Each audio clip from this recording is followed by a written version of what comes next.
Have you ever asked yourself the question, how did I get here?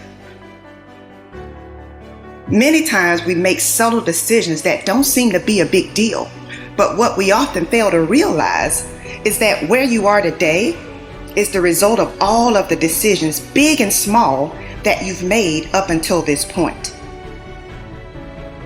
The good news is, even if you are not where you want to be right now, you still have a chance to rewrite your script. Yes, it's frustrating when you do not accomplish what you've expected to accomplish within the time frame that you set. Yes, all of us want our journey to be a straight path.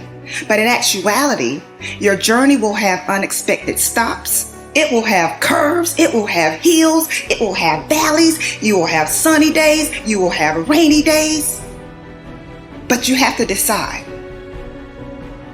If I encounter rejection, if I encounter frustration, if I am disappointed, I will not give up. The key is to learn how to separate your feelings from your performance. Yes, some days I don't feel like working. Some days I have to battle with unfair situations. But at the end of the day, I have a decision to make. Either I'm going to have a pity party or I'm going to figure out how to pull myself up. So I say to you today, pull yourself up. Lift up your bowed down head. Guess what? Every day I have to choose to pull myself up. There will always be something that you can complain about. There will always be something that you could be worried about. But what I'm challenging you to do is to pursue your goals in spite of what's going on around you. Take a close look at your life, your health, your relationships, your business, your career, and ask yourself a simple question. Have I given my all? If you are not careful, fear, doubt, and worry will keep you stuck wishing your circumstances were better, but never doing what it takes to improve them.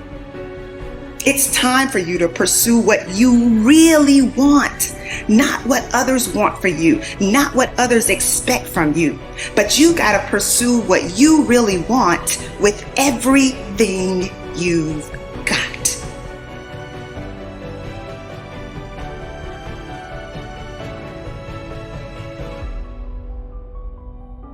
One of the hardest things I've had to do is confront mediocrity in my own life. I'm challenging you to commit to dismantling whatever it is that has been holding your destiny hostage. Is it self-doubt? Is it the fear of being rejected? Is it self-sabotage? Is it refusing to let go of the past? Don't get so wrapped up in what happened yesterday that you miss out on the opportunities that are waiting for you today.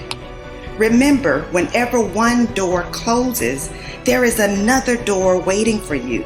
Don't second guess yourself, and don't be so afraid of failing that you create excuses instead of producing results.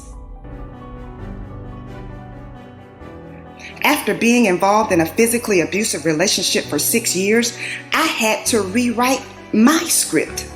I do understand that a lot of times when you go through things, it feels like it's for you, but it really isn't. It's really so that you can help someone else get through that same thing.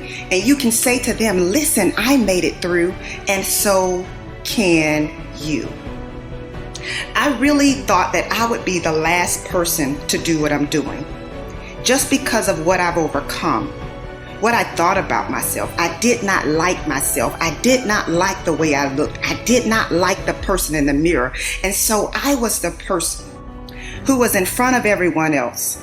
And everyone thought I was happy. Everyone thought I had it all together. But I was secretly depressed. I was secretly battling with a low self-confidence. And I was so broken. And how many of you know that when you are broken sometimes, you can attract the exact opposite of what you need?